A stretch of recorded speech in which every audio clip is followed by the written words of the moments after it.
Welcome back to Trading 360. I'm Diane King Hall. Time now for the big three stocks, 3 charts, and 3 trades. Rick Ducat will take us through the charts. And here to take us through the trades is Don Kaufman, co-founder of Theo Trade. It is great to see both of you. All right, Don, before we dive into your trades today, I want to get your big picture take on this market momentum that we're seeing. We're just seeing record after record for the NASDAQ and S&P 500. What's your thought? You know, although I agree right now with a record being hit in the S&Ps, record being hit in the NASDAQ, you look at the market internals today, they're absolutely terrible. All you really have holding this market together right now is Oracle, Larry Ellison obviously slobbering over his monitor at this point on his net worth.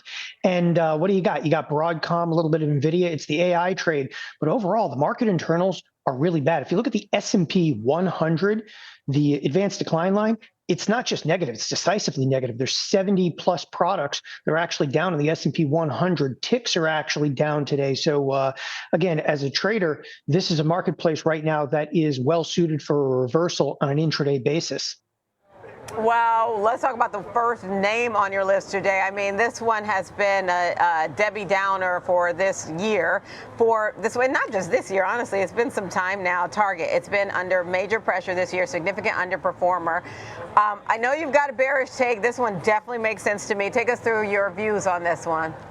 Yeah, you know, I hate to kind of like pluck a stock that's already down, and it's down right now. Target's already down 34% on a year-to-date basis, but I think it's low-hanging fruit to kind of bear up in here simply because it's coming right into, and Rick's going to look at this in a moment, right into this 90 level, which is, if it breaks through the 90 level, it's kind of over in the near term. So you have a weakening economic backdrop here.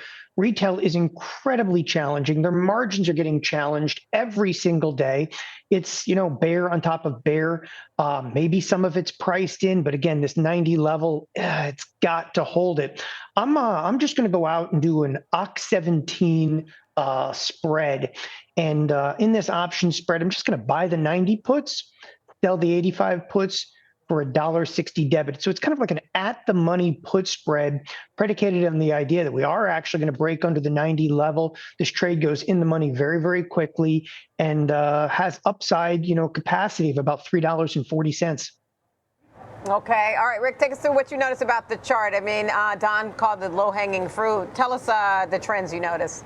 Yeah, I mean, to kind of piggyback off that, I mean, just because something's low doesn't mean it couldn't go lower. Sometimes the trend is, moving in that direction here. And the 90 level is, of course, too, where I had my eye as well. Specifically, I was, to be very detailed, 88.76 was our worst close from all the way back here, almost very close to Don's break even on the trade there if you were having a bearish perspective there.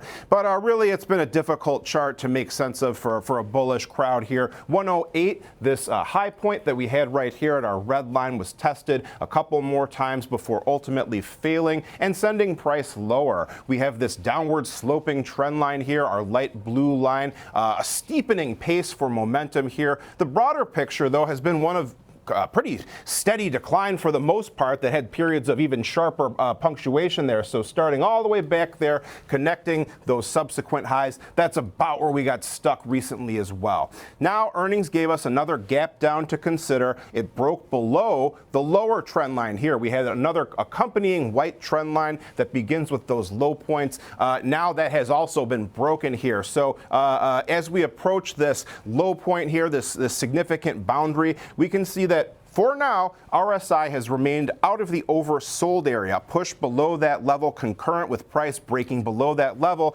would be more of a confirmatory sign for the bearish crowd here. That would not be a good omen here if you were bullish in this name. Now, we can also see more, unfortunately, kind of not great news here if you're bullish here, because price has moved below the volume profile point of control, the heaviest trading area on our chart here, around 96.66 here. That was a key area for the bulls to hold here.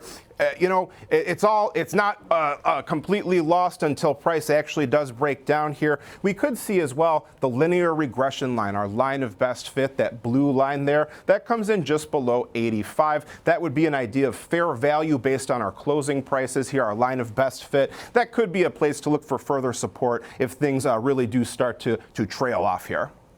Okay, all right, Don, let's move on to your next trade. You've got Eli Lilly next up on your list. It's been a little bit of an underperformer compared to the S&P 500, but many like it better than Novo. What's your view on this now? Yeah, I'll give you one, quick reason right now that I'm actually bullish here in Lilly, and that is the administration today was actually taking a shot at pharmaceuticals, the pharmaceutical industry, and actually curbing their advertising, and that did not have a material impact on share price today. And immediately I looked at this, I was like, all right, this is to me, near term, very, very bullish indication. So with Lilly, there's some upside potential. I'm actually just going to hop on trend here. Look, it's traded recently from this 623 to this 750 plus level. And as I said, I'm going to just hop on trend. I'm going to do what's kind of termed an in-out spread. It's kind of one strike in the money, one strike out of the money. Lilly's still got some drugs in the pipeline, but to me, that's much further out. I saw the news also from Novo Nordisk today, and look, it's not over in this industry of the GLP-1 drugs. In fact, it's just the beginning. And I think that fundamentally that plays a role, but that's way in the future. This trade is more about trend. OC 17 expiration for the options. I'm going to buy the 750 calls. I'm going to sell the 760 calls. This one's done for a $4.80 debit. It's literally an in the money spread, just looking for a quick pop to the upside. As I said, on trend trade. Okay, all right. Rick, what do you notice about this chart and the patterns there? Yeah, so another one where we've seen some significant disruptions here. This one also had a pretty rough earnings recently here. Big push to the downside, very high volume here. But as things can sometimes happen, it quickly reversed. We filled the gap over the course of the past few weeks here. So now price finds itself near that same level that Don is highlighting. 751 is about where we are now. So kind of just looking for a breakout beyond those highs from yesterday here.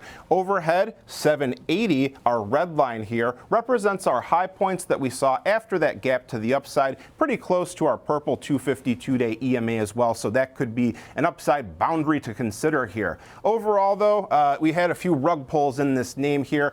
Trading, as I just said earlier today as well on our previous show here, it can be a difficult game sometimes. You get these rug pull moments here where it looked like the breakout was perhaps going to materialize as we pushed above those old highs. We failed. Then you could sort of draw this trend line connecting the subsequent highs here. Another breakout looked like it was happening, only to be disrupted once more here. So these trend lines here, even after they're broken, they can come back into focus sometimes here. So it can be worth keeping that in mind. Now we can also see here volume profile, not really a ton of help on this chart here. Just a big clump of trading activity centered between 740 all the way up to 830 or so. Really not too terribly much help, but the point of control, the heaviest trading area, does stand out. 775 matches up with that purple 252-day EMA as well as and our old high point there. So that would be one area that really sticks out to me from a resistance perspective. A glance at our longer term chart as well too shows heavy volume in the area where we're trying to re-enter on this longer term chart. A push above 800 would really do a lot to help the bulls resume this uptrend here and break out of that long-term downward channel. Okay, all right. Let's take a look at your final trade, Don. You've got Citigroup on your list. Look, like many others in the financials, it's been an outperformer year to date, but who knows? Maybe that trend can't continue. I don't know. What's your call on this now? Yeah, I'm going to start with, I'm going to try to contain myself a little bit on this one, but here's an underlying Citi that is up 40% year to date. Predicated on what? On a weakening economic backdrop, on the fact that the yield curve is actually flattening, that the Fed is going to cut.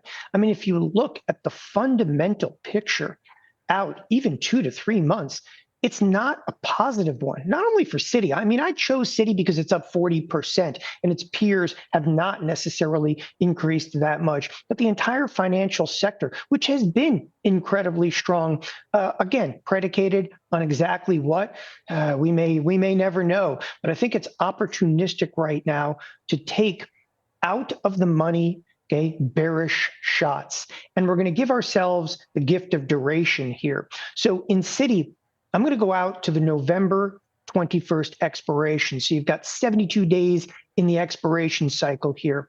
I'm going to be buying a 92 half put, and I'm going to sell an 82 half put. So it's a big $10 wide spread. This one's done for about $1.95 debit. And the reason I select this spread, even if you were to completely strike out in here, you can actually come back into it another 70 days. Okay. And again, I think the economic backdrop kind of speaks for itself, even with some Fed cuts. I don't know, maybe too little, too late, but this is not a positive backdrop for financials that are still up a tremendous amount on a year-to-date basis. All right, Rick. All right, take us through what you notice about this chart. Up on a year-to-date basis, but momentum is slowing down. That's what our RSI study tells us. That's kind of one of the main things that sticks out when you look at this chart here. So we can see after our series of breakouts, we have hit a high point around that 96 level that was repeatedly tested. It does seem for now that price is holding on above that area, but that would be a area where the bulls would really want to hold on to. The old resistance becomes crucial support in this case, quite close to our yellow 21-day EMA. We also have a short-term trend line here forming this channel type shape going across the lows, a little bit messier across the highs, but mostly matching up with some of those more extreme price levels here. Our 21-day EMA matches up with this same general area, so any kind of break below 95 would perhaps start to be worrisome to a bullish trader here. If we were to look a little bit lower, 89, old high, lows here, fairly close to a 63-day EMA, that could be another supportive area. To go back even further here, the 85 level, our light green line, a notable high, a brief period of congestion before the breakout. Didn't quite test it once again here, but that could be another area to be on the lookout for. Now when we see RSI once again, even though price was making higher closes and the trend was upward here, what the RSI shows us is that the momentum is declining at the same time. The pace of the gains is slowing down here. We're seeing our trend lines here transition from steeper slopes to more moderate slopes. This is one of the crucial times where you have to make a judgment call as a trader. Is this a consolidative phase before another leg up? Is it just going to be a range-bound period? Is this going to be a decline here?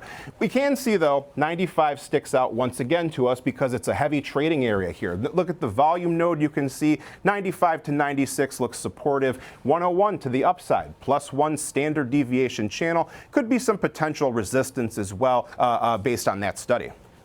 So you make a good point, Rick, that you have to make a decision here as a trader. So, Don, you took one viewpoint. What's the risk to that, though?